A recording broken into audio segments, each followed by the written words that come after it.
The Nuer people have always in their blood, they don't like anyone who's not fair. They don't like injustice. It's printed in their DNA. Even in the colonial times, even in the Arab times, they always challenge systems that are not fair. And you want to know, one of the mark on the 4 lines, when somebody is being cut on their head, one line represents justice, equality, and freedom for all. That is in their line. Hello, people. Hello, family. Hello, friends. Wherever you are in the world. Just waiting for all of you guys to step in. I have a few things I really want to share with you. I'm currently now on tour. And call your friends around. Just pass it around. Or when you hear this, I want you guys to share this. Because what I'm going to say, I'm going to give you context. And I want to see what place are you going to be in this conversation. So on the topics I'm talking about, I'm saying the worst defeat. Then I'm going to talk about Dr. Riek Machar arrest. And then I'm going to mention Salva Kiir legacy. The worst defeat on earth. There are like 5 levels of defeats. There's spiritual defeats. There's emotional defeat. There's physical defeat. There's social defeat. And there's mental defeat. In life, you can be defeated in those fronts. But the worst defeats are spiritual defeat. When you're defeated spiritually, it means you have no connection with your purpose and you're disconnected with your Creator. That means you're going to have so much anxiety. You're going to have so much stress. You're not going to have direction in life. And it's going to be difficult for you to move on. Then you have the emotional defeat. The emotional defeat is when you're so bitter in your heart that your heart is constantly in pain. And you don't know what to do about that. Which means the emotions that you have every day are negative emotions. Which means you're defeated emotionally. And when you're strong emotionally and you've won emotionally is when you're able to motivate yourself. Then you have what is called the mental defeat. The mental defeat is so terrible because it shut down the faculties of your mind that are responsible for long-term projects. That is planning, that's organization, that is strategy, that's putting yourself together. So if you are spiritually not defeated, and you're not defeated emotionally, and you're not defeated mentally, nothing else can defeat you. You see, one of the things that I found so amazing when I was a kid is I was with William Nguyen, and we're in this place called Torit, and we like to play. I like to play with adults. So they were playing dominoes. And I asked him a question. When did the Arabs are so strong than us? They have tanks, they have food, they have everything. We're running around bush. And when is this war going to over? How are we going to win? I asked that question 3 times. And he just stopped. And he looked at me and he said, young man, freedom is going to come. The Arabs were stronger than us. They have the tanks, they have food, they have artillery. Us, we have less resources. But he said, you know what? We believe that we can beat them. That's one thing. Second, they are bringing injustice to us. And we have the responsibility to fight for what is right. And that in itself, that we are united in this cause, that even though it takes our lives, it is the right that we believe in. So we're dying in what we believe in. And he said, didn't we capture their tanks? Didn't we capture their cars? Didn't we arm ourselves using their resources? Didn't we capture their food? Didn't we capture their towns? And he said, yes. And he said, through faith, Our belief is what gives us faith. And he said, the devil is afraid of anyone whose heart and mind are united in looking for what they want. So wherever you are right there, in South Sudan, right now, I know a lot of people are emotionally defeated, are spiritually defeated, and mentally defeated. It's like there's no hope. But right now, the future of South Sudan depends on you, what you're going to do. It depends on me, what I'm going to do. You know, we have, our government has been run in a way that is taking us into much deeper holes that we may not even get out in. And so some of you are quiet. I mean, one of the things that I may say right now is a lot of you may not know. The Nuer people have always in their blood, they don't like anyone who's not fair. They don't like injustice. It's printed in their DNA. Even in the colonial times, even in the Arab times, they always challenge systems that are not fair. And you want to know, one of the mark on the 4 lines, when somebody is being cut on their head, one line represents justice, equality, and freedom for all. That is in their line. And there's also a line called courage. So in our DNA, we don't like anyone that does injustice. That's why anyone can go into a Nuer land as long as you're fair and you're not looking down upon anybody. You will live happily and nobody will touch you. That's a fact. One thing I'm really proud of. So the next step that I want to talk about, which will be Dr. Riek Machar has been arrested. Let me tell you something. If you're worried about Dr. Machar being arrested, you need to let that go right now. Because Dr. Machar knows what his purpose is. He has always been used as an scapegoat for trouble in South Sudan. 1991, he was going to be arrested.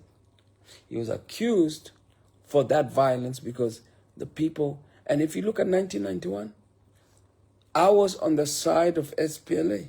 We were singing the song, Shalabuk Wadiu Talaga. I was in Tori, I was in Capoeira. What happened? Before Bor was attacked, people went to Low area. SPLA went to Lair. Nuer people were attacked. Nuer people were killed. The civilian there responded, hey, I thought it is soldiers and soldiers. Why are you killing our civilians? Then civilians fought back. And that's what caused the 1991 massacre. 1991 massacre was a response by civilians fighting. And unfortunately, it wasn't the right thing. The Boer people got killed. But before Boer people were killed, the Nuer people were killed. Do you understand? So Dr. Machar has always been used as an scapegoat. So this time, Dr. Machar decided, hey, I am not going to be used as an scapegoat anymore. And that's why when they signed the peace deal to go to Juba, Dr. Machar said, I don't want to go with any bodyguard. I am just going to Juba because of the peace agreement without an army, so that there's no any aggression on my side, that people of South Sudan are going to suffer because they say Machar fought, Machar fight back. He went without soldiers in Juba. He knew what game he was playing. So right now that he's in jail, before Dr. Machar used to be a villain, now Dr. Machar has become a victim. The whole world is watching what is happening. And if anything happened to Dr. Machar's life, historically, you're known as the last thing that you did. Not what you did before. What is the last thing you did is what people will remember you for. Dr. Machar will be remembered as a martyr, as a hero, as a person who went for peace and was arrested. Now, Kir has always been the victim, running to Uganda for help, running to East Africa, running to everybody for help and saying Machar is destroying peace. Now, the world has reported Kir used the peace agreement to destabilize IO and destabilize all its infrastructure, use it as an advantage to gain power. And as he has done it, it has worked to his disadvantage right now. Kir is at the weakest position politically right now globally. President Kir has lost global support. Before he was the victim, now he's become the villain. Dr. Machar has always been the villain, but now he has played the game. If he dies now, he went to Juba because that's what he believed in. He believed that if I go to Juba, it will bring peace. I'm not going to go to be violent. They'll slap me here. I'll do it the Jesus way. Given that side, they slap me. Let me do it the Jesus way. Now, let's say anything happened to Dr. Machar. Dr. Machar is happy where he is because that's what he believed. In Nuer culture, they said a man is respected when they die for what they believe in. So that's what Dr. Machar believed in.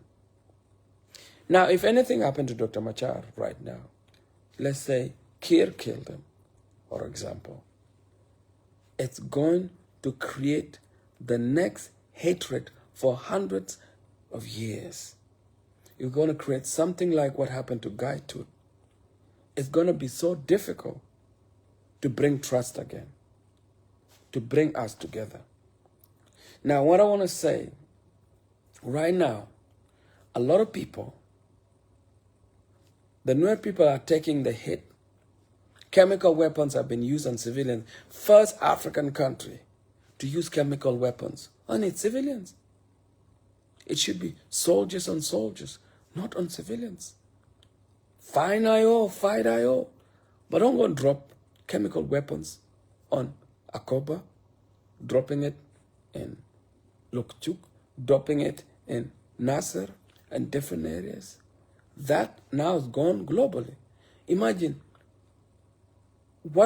how would I look at that president that is bringing foreigners to protect it? And also the president is using chemical weapon on his civilians. We may think the Nuer people are a victim, but the Dinkas are victim. A lot of Dinkas are suffering under this umbrella that it's a Dinka government. It's not a Dinka government. This is not a Dinka government. This is a government of psychos meeting on top, eating the money for South Sudan, and using their tribals' names to gain support. 90% of the beggars in South Sudan, in Juba, are from Dinka. A lot of Dinka don't even taste that money.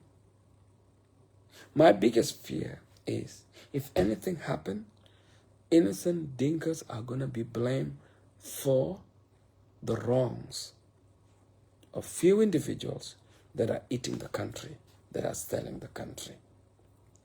So I want you guys to open your mind. The reason why Nuer are getting hit, it's not because it's tribal. It's because majority of them they want a better change. Most Dinkas are afraid to speak out. There's a difference. When a Dinka person challenges Kir, they get killed. When a Nuer person challenges Kir and goes out and come back to the government, they get promotion. So a Nuer person rebel and come back to Juba, they get promotion. A Dinka person would get killed unless they're really, really powerful or get arrested. Do you see the maths? So a lot of Dinkas are in fear of what to tell the government. So the Nuer people have taken the courage to challenge the system because it's in their blood that fairness should be everywhere. And that's what's happening out there. So I've decided that I want to speak my heart out. Do your comment there. Now, it's time for all of us to speak, and we look at every person in South Sudan. Every person in South Sudan is important. Every role that you play right now is important. Our country is at the brink of going to the dirtiest moment in the world. You know, the thing that makes me so upset is we have civil servants that have not been paid for months. We have police that are not being paid. We have the army that are not getting paid. We have roads that are not getting built. We're not moving forward. But when money shows up a bit, our leaders who lack the thinking on how to use that money to develop the country, they want to take the country to war. Now we have Ugandans that have been brought into South Sudan. How does it look for a fellow soldier whose wife has no medication, whose children cannot go to school, whose mother is sick and don't have the money, and they're told, fight for your country, tomorrow is going to go, and then the Ugandan soldiers are getting paid, but the South Sudanese soldier is not getting paid? You know? So right now, what we all have, if you're listening, it's time to listen. Call your leaders, lobby your leaders, give them advice, and you tell them peace is what we want. We don't want war in South Sudan. We don't want that. We want what is the peaceful ways to take our country forward. So that's what I thought I would share this with you. As I can tell you, 3 defeats: spiritual defeat, emotional defeat, and mental defeat. When you're defeated in those fronts, you're defeated. If you're defeated physically, you're not defeated. It's just you just have to find a way to overcome that trauma. That's the only way. Guard your heart from emotional defeat. Guard your mind from the mental defeat. And guard your spirit from being defeated. You know, for your heart is for your purpose. Your mind is for your vision. And this hand is for your mission, for your goals, for your objection and acting. So I thought I would share this with you. Don't be afraid of what's going to happen to Dr. Machar. Just know Dr. Machar has played his game right. He went to Juba without bodyguards, knowing something would happen, because he has always been used as a victim. He has always been used as a villain, as an scapegoat for a lot of problems to happen. Now he played the game all the way around. So anything you do, historically, his history now is going to change. He's not going to be known as a villain. He'll be known as the man who went to Juba for peace and was arrested. You see the game? So now for those who are playing politics outside, listen to that line. Peace is you.